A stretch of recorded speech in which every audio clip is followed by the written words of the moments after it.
আগামী 24 ঘন্টার মধ্যে এই দৃশ্যমান পদক্ষেপ দেখতে চাই। প্রিয় দেশবাসী, আপনাদের সাথে একটা বিশেষ সংবাদ তাৎক্ষণিকভাবে শেয়ার করার প্রয়োজন অনুভব করছি। কিছুক্ষণ আগে পদত্যাগ করেছেন, ওনার পদত্যাগ পত্র ইতিমধ্যে আইন মন্ত্রণালয়ে এসে পৌঁছেছে।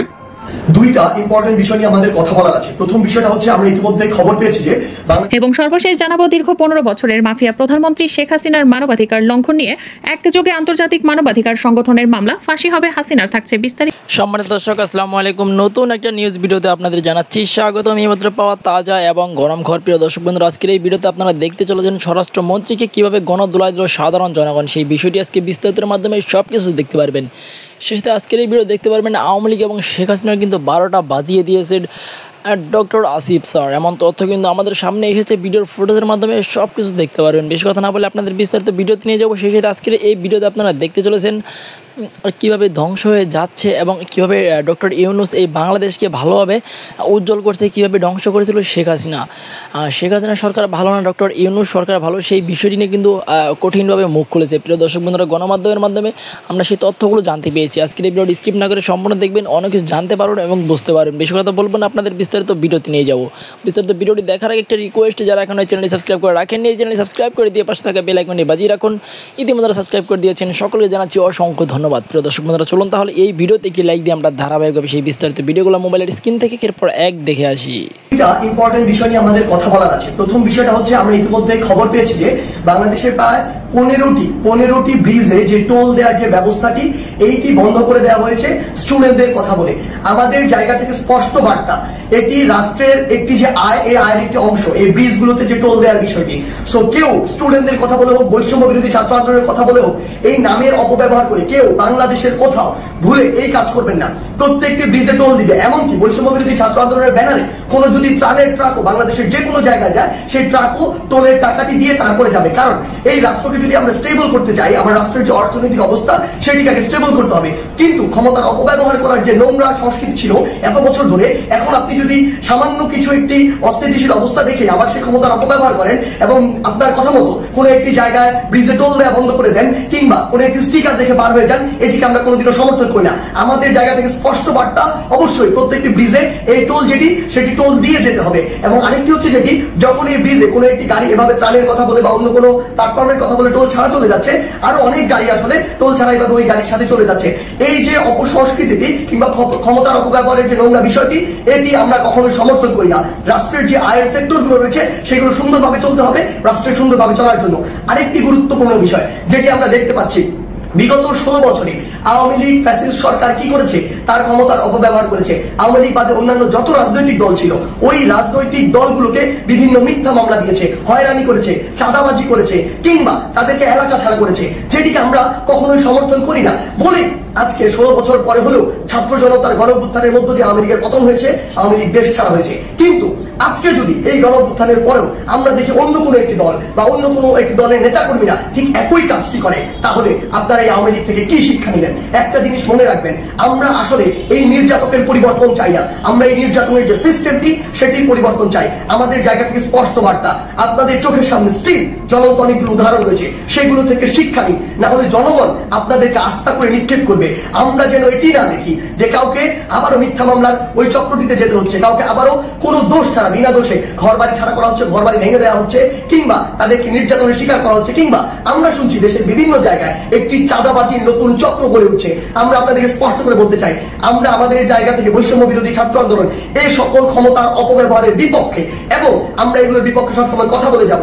আপনাদের সহ আপনাদের যারা স্টেক হোল্ডার রয়েছে, যারা আপনাদেরকে এগুলো করার জন্য আসলে উৎসাহ দেয় কিংবা আপনাদের ওই সমর্থক গোষ্ঠী যারা চুপ করে থাকে, তাদেরকে বলছি, জনগণ যদি একবার এই সকল সেন্টিমেন্টের বিরুদ্ধে দাঁড়িয়ে যায় তাহলে আপনাদের অস্তিত্ব সংকটে পড়বে। তাই জনগণের চাওয়াটার কথা চিন্তা করুন, সময়ের দাবির কথা চিন্তা করুন।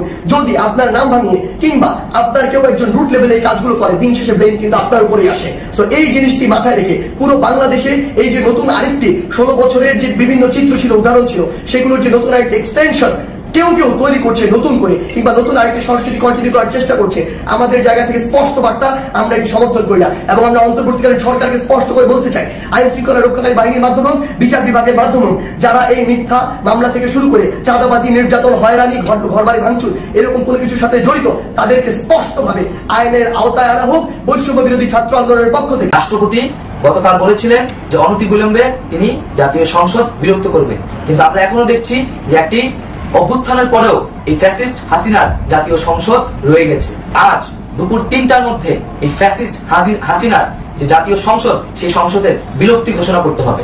সম্মানিত দেশবাসী ও মুক্তিকামী ছাত্র জনতা, শহীদের রক্তের বিনিময়ে ছাত্র নাগরিকের অভ্যুত্থানের মাধ্যমে আমরা যেই ফ্যাসিস্ট হাসিনার পতন ঘটিয়েছি এবং একটি নতুন বাংলাদেশের আকাঙ্ক্ষা করছি, তাকে নস্যাৎ করতে বিভিন্ন শক্তি ইতিমধ্যে তৎপর হয়েছে এবং নানা ধরনের ষড়যন্ত্র এবং পরিকল্পনা করা হচ্ছে।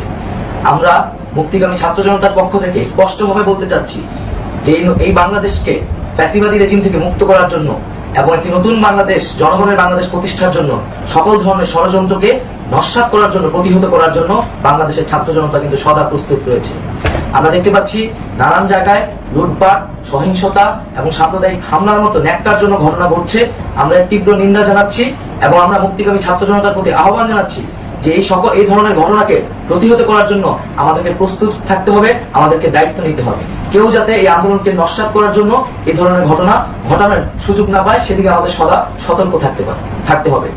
আমরা আরো দেখতে পাচ্ছি যে রাষ্ট্রপতি গতকাল বলেছিলেন যে অনতিবিলম্বে তিনি জাতীয় সংসদ বিলুপ্ত করবেন, কিন্তু আমরা এখনো দেখছি যে একটি অভ্যুত্থানের পরেও এই ফ্যাসিস্ট হাসিনার জাতীয় সংসদ রয়ে গেছে। তাই আমরা ঘোষণা করছি যে আজ দুপুর 3টার মধ্যে এই ফ্যাসিস্ট হাসিনার যে জাতীয় সংসদ, সেই সংসদের বিলুপ্তি ঘোষণা করতে হবে। যদি আজ বিকাল 3টার মধ্যে এই জাতীয় সংসদের বিলুপ্তির ঘোষণা না আসে, তবে আমরা কঠোর কর্মসূচি দিতে বাধ্য থাকব। এছাড়া বন্ধুগণ, সবার জন্য আমরা জানাচ্ছি যে আমাদের যে অন্তর্বর্তীকালীন সরকারের কথা আমরা বলেছি, সেই সরকারের প্রধান উপদেষ্টার নাম আমরা ইতিমধ্যে ঘোষণা করেছি এবং এই সরকারের অন্যান্য উপদেষ্টা সহ সামগ্রিক রূপরেখা আমাদের প্রস্তুত রয়েছে। আমরা খুব শীঘ্রই সেই রূপরেখাটি জাতির সামনে উপস্থাপন করব। আমরা বাংলাদেশের স্থিতিশীলতা চাচ্ছি, সমাজে ন্যায় বিচার চাচ্ছি, সেজন্য কার্যকর পদক্ষেপ নিতে হবে। এবং বিশ্ব বেয়াদব পররাষ্ট্রমন্ত্রী হাসান মাহমুদের ভয়ঙ্কর অপকর্মের প্রথম পর্ব। হাসান মাহমুদ একজন প্রতারক ও ধান্দাবাজ ব্যক্তি।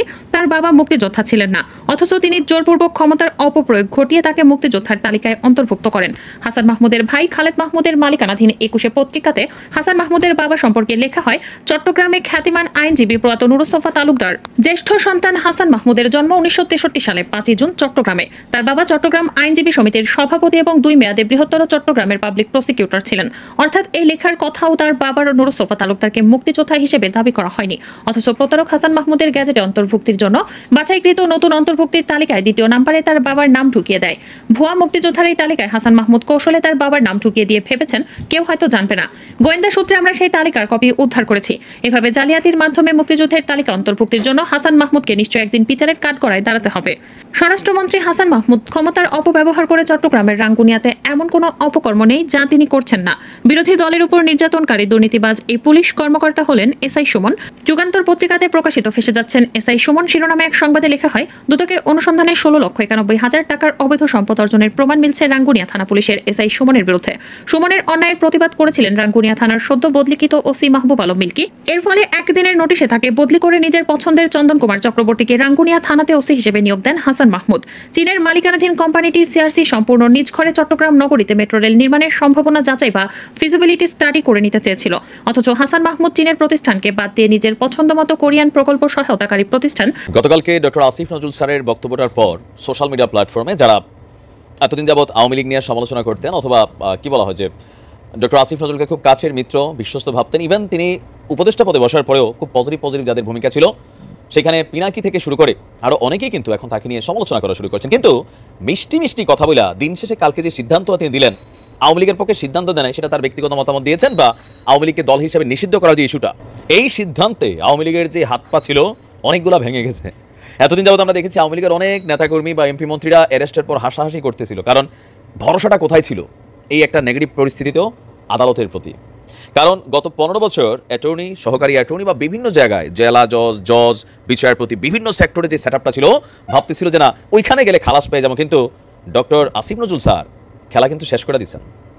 কি সিদ্ধান্ত নিয়েছে দেখেন, সুপ্রিম কোর্টের আমরা যদি দেখি সুপ্রিম কোর্টের 66 আইনজীবীকে ডেপুটি অ্যাটর্নি জেনারেল এবং 161 আইনজীবীকে সহকারী অ্যাটর্নি জেনারেল পদে নিয়োগ দেওয়া হয়েছে। মানে একদিনে প্রায় 227 জনকে নিয়োগ দেওয়া হয়েছে। প্রশ্ন হলো আগের তারা কই? এবার আসেন, আইন মন্ত্রণালয়ের সলিসিটর অনুবিভাগ গতকালকে পৃথক প্রজ্ঞাপন করেছে প্রজ্ঞাপনে 13ই আগস্টের আগে, মানে এই যে 13ই আগস্ট গেল, 13ই আগস্টের আগে নিয়োগপ্রাপ্ত সব ডেপুটি অ্যাটর্নি জেনারেল এবং এর পূর্বের সব সহকারী অ্যাটর্নি জেনারেল যারা ছিল তাদের নিয়োগ বাতিল করে দেওয়া হয়েছে। এ নিয়ে অ্যাটর্নি জেনারেল সহ রাষ্ট্রের আইন কর্মকর্তার সংখ্যা 240।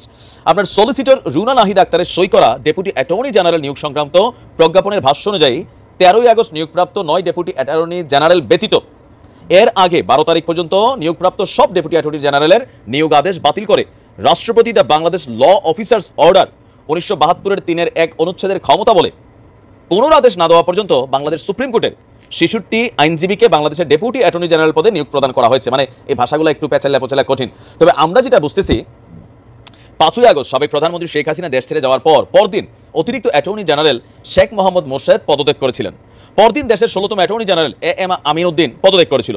সুপ্রিম কোর্টের জ্যেষ্ঠ আইনজীবী মোহাম্মদ আসাদুজ্জামানকে 8 আগস্ট অ্যাটর্নি জেনারেল হিসেবে নিয়োগ দেওয়া হয়। 13ই আগস্ট সুপ্রিম কোর্টের 3 আইনজীবী অতিরিক্ত অ্যাটর্নি জেনারেল হিসাবে এবং 9 আইনজীবীকে ডেপুটি জেনারেল হিসাবে আপনার নিয়োগ দেওয়া হয়েছিল।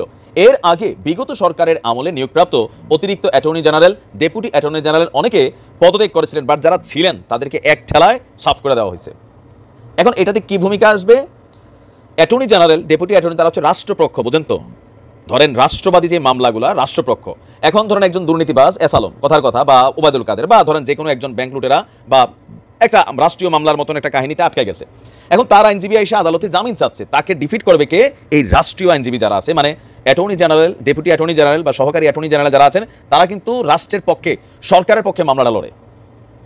বুঝতে পারছেন সিস্টেমটা কোন জায়গায় আটকেছে? তো যারা গ্রেপ্তার হচ্ছে তাদের মধ্যে এতদিন ওই যে রিমান্ডে হাসাহাসি করা, তারপর চিকেন টিকেন খাইয়া মনে করতেছে যে বের হয়ে যেতে পারে, তাদের জন্য কিন্তু সব আউলাই গেল। আর এই কাজটা কে করলো? আইন মন্ত্রণালয়ের দায়িত্বকার ডক্টর আসিফ নজরুলের। আওয়ামী লীগের সুসংবাদ দিচ্ছে একদিকে এটা সুসংবাদ না, এটা প্র্যাকটিক্যাল। বাংলাদেশের প্রেক্ষাপটে কখনো কোনো দলকে নিষিদ্ধ করার সুযোগ নাই।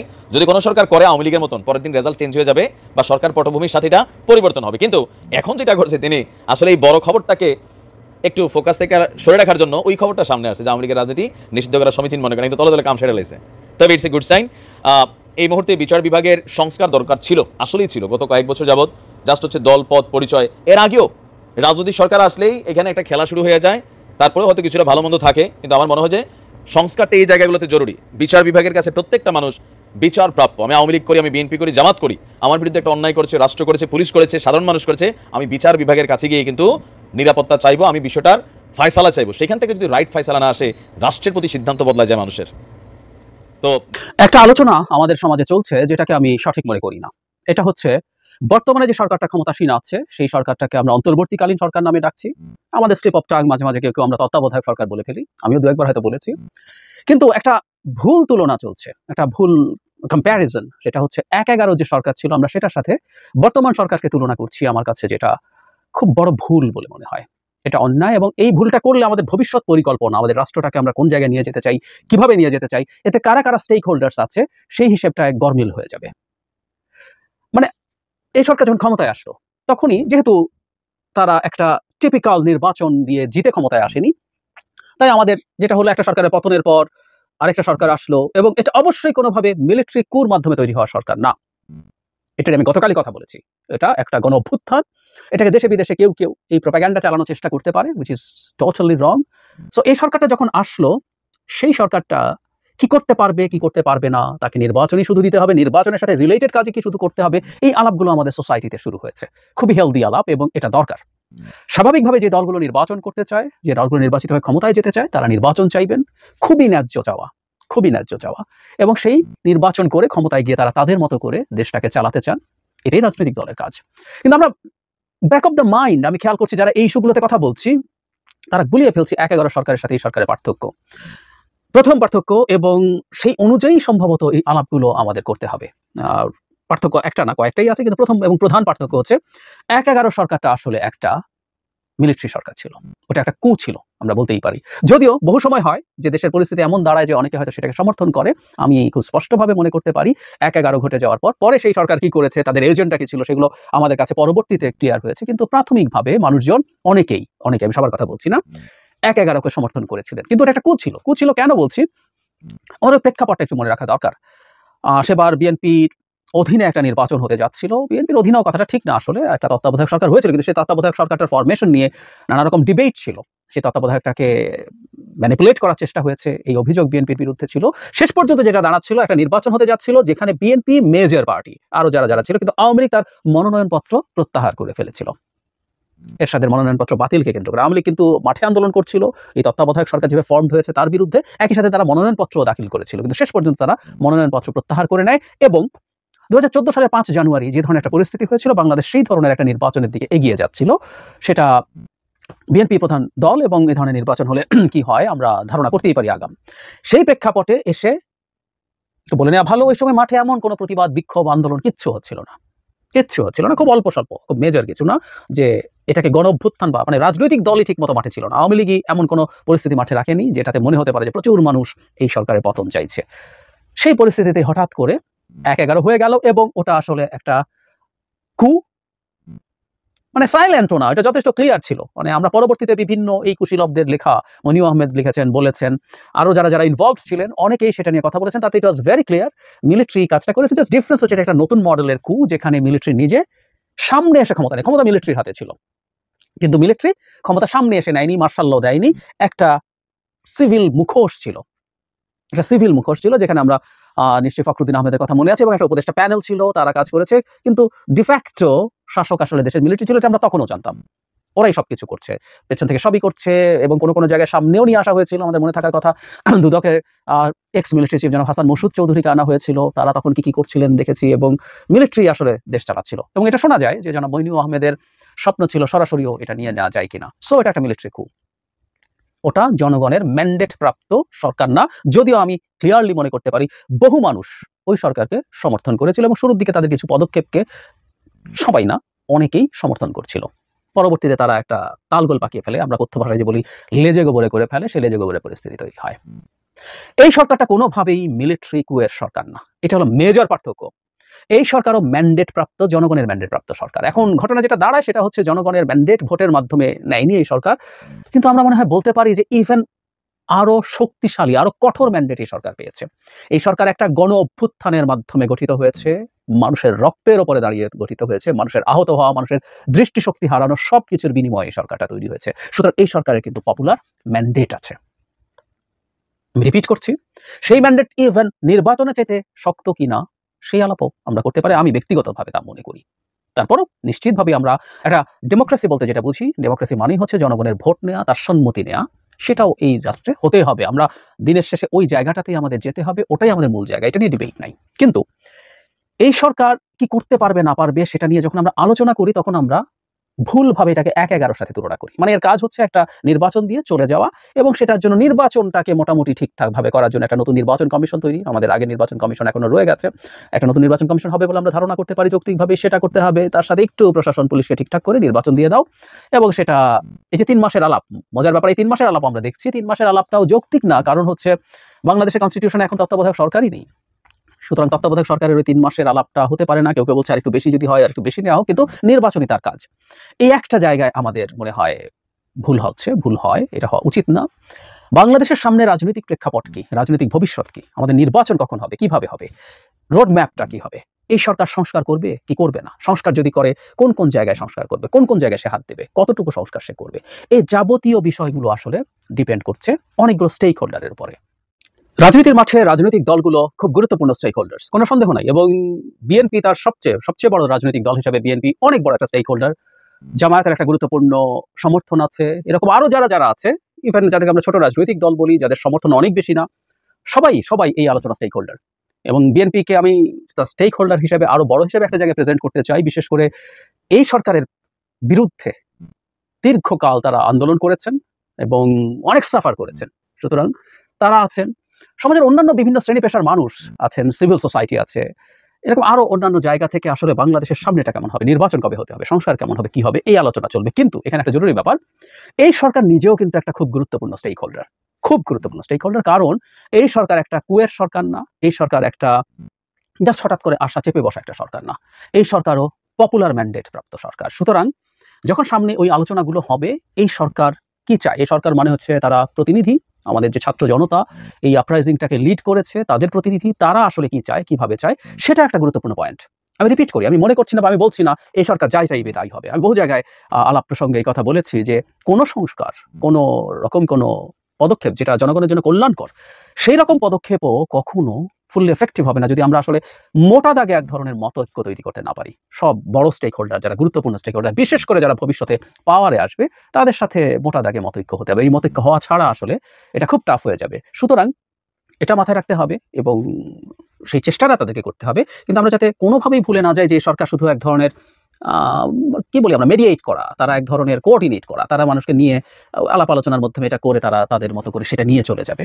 এটা হলো একেবারেই ডিফারেন্ট ব্যাপার, এটা কোনোভাবেই ঠিক নয়। এবং আমি ব্যক্তিগতভাবে মনে করি যখন দলীয় সরকারগুলো জনগণের ভোট দিয়ে নির্বাচিত হয়ে ক্ষমতায় আসে, তাদের দীর্ঘদিনের লেগাসি আছে, তাদের নেতাকর্মী আছে, তাদের এক ধরনের চাপ আছে, এমনকি তাদের সর্বোচ্চ পর্যায়ে চাইলেও অনেক সময় তারা অনেক সংস্কার খুব সহজে করে যেতে পারেন না। এটা তাদের জন্য একটু রিস্কি হয়, একটু টাফ হয়। সে কারণে এই সরকারের মাধ্যমে অবশ্যই, আমি আবারও বলছি, মতৈক্য সৃষ্টির মাধ্যমে কিছু গুরুত্বপূর্ণ সংস্কার, সেটা কি হবে, কতটুকু হবে, আস্তে আস্তে আমরা সেই আলোচনাগুলো আমাদের জনপরিসরে তুলব। It's too early to say that. কিন্তু সেটা এই ধরনের সরকারের হাত ধরে হওয়াটাই তুলনামূলকভাবে সহজ। এমনকি ম্যান্ডেটহীন ১-১১ সরকারও কিছু কিছু ক্ষেত্রে তাদের সেটা দেখাতে পেরেছিল। শেষ করছি এটা দিয়ে, আমরা যেন এই দুটো সরকারকে একই পাল্লায় না মাপি, আমরা একই পাল্লায় তুলে দিয়ে মাপার চেষ্টা করি। সো ও কি করেছে, এই সরকারকেও সেভাবে সবকিছু করতে হবে। যদিও তার ক্ষমতায় থাকার বয়সটা অনেক বেশি ছিল, তারা নানা রকম অত্যাচার নির্যাতন রাজনৈতিক দলের উপরে করেছে, ব্যবসায়ীদের উপরে করেছে, অনেক কিছু আছে, সেগুলো সরিয়েও যদি রাখি, সে যেভাবে তারকেও, আমাদের ইনার একটা চিন্তা ছিল যে একটা আগের যে নির্বাচনী ব্যবস্থায় প্রবলেম হয়েছিল সেটাকে মোটা দাগে ঠিকঠাক করে সে তার ছবিযুক্ত ভোটার তালিকা, সে তার ক্ষমতায় থাকার জন্য একটা ন্যারেটিভ তৈরি করেছিল, একটা অজুহাত তৈরি করেছিল। এই অজুহাত যদিও বলিও, এটা একটা ভালো কাজ ছিল আমরা মনে করি। অনেকেই তখন সেটাকে প্রশংসা করেছি যে একটা আমাদের ন্যাশনাল আইডি কার্ড হয়েছে, ছবিসহ ভোটার তালিকা হয়েছে, যেটা আমাদের ভোটিং ব্যবস্থাকে ঠিক করার মোটামুটি চেষ্টা হিসাবে ভালো ছিল, একটা নিরপেক্ষ ভোটের জন্য এটা ভালো ছিল। যদিও শুধু এটা দিয়ে যে কাজ হয় না, তার একটা খুব প্রমাণ আওয়ামী লীগের সময় পরপর 3টা নির্বাচনে কি হয়েছে এটা আমরা খুব ক্লিয়ারলি দেখেছি। বিএনপির মতো দল পার্টিসিপেট করার পরও 18 সালে কি বিভৎস ডাকাতি হতে পেরেছে। সুতরাং এটাই সবকিছু এনশিওর করে না। যাই হোক, তারা এটাকে সামনে এনে চেষ্টা করেছিল তাদের ক্ষমতায় থাকাটাকে জায়েজ করার জন্য। তারপরও তারা যা করেছে সেটা হয় নাই, সেটাকে আমরা মেনে নেই নাই। কিন্তু এই সরকারের ওপরে আমরা মনে করি সেই সরকারও একটা স্টেক হোল্ডার হিসাবে মাঠে থাকুক, অন্যদের সাথে আলাপ আলোচনা করুক, করে আমরা আস্তে আস্তে সিদ্ধান্ত নেই। দিনের শেষে আমরা আসলে প্রত্যেকে চাই, এটা প্রত্যেকটা রাজনৈতিক দল চায়, আমি বিশ্বাস করি আওয়ামী লীগ চলে যাওয়ার পর থেকে এই দেশটাকে কেন্দ্র করে তাদের যাবতীয় পরিকল্পনা, ইচ্ছা, চিন্তা, এই দেশটাকে ভালো করার। কিছু ব্যাড এলিমেন্টস থাকবে, কিছু খারাপ কাজ রাজনৈতিক দলের মধ্যে অনেকেই আছে, করে, কিন্তু মোটা দাগে ইচ্ছাটা যত আমাদের সবার আছে। সুতরাং এই দেশটাকে ভালো করার জন্য। প্রিয় দেশবাসী, শুরু থেকে শেষ পর্যন্ত যারা এই ভিডিওটি দেখেছেন সকলকে জানাই অসংখ্য ধন্যবাদ। যারা এরকম নিউজ ভিডিও পেতে পছন্দ করেন তারা অবশ্যই এই চ্যানেলটি সাবস্ক্রাইব করে পাশে থাকা বেল আইকনটি বাজিয়ে দিবেন। যারা এখন এই ভিডিওটি শেয়ার করেননি, এই ভিডিওটি দ্রুত শেয়ার করে সকলকে দেখার সুযোগ করে দিন। আজকের মতন এই পর্যন্ত, দেখা হচ্ছে পরবর্তী কোনো ভিডিও নিয়ে ইনশাল্লাহ।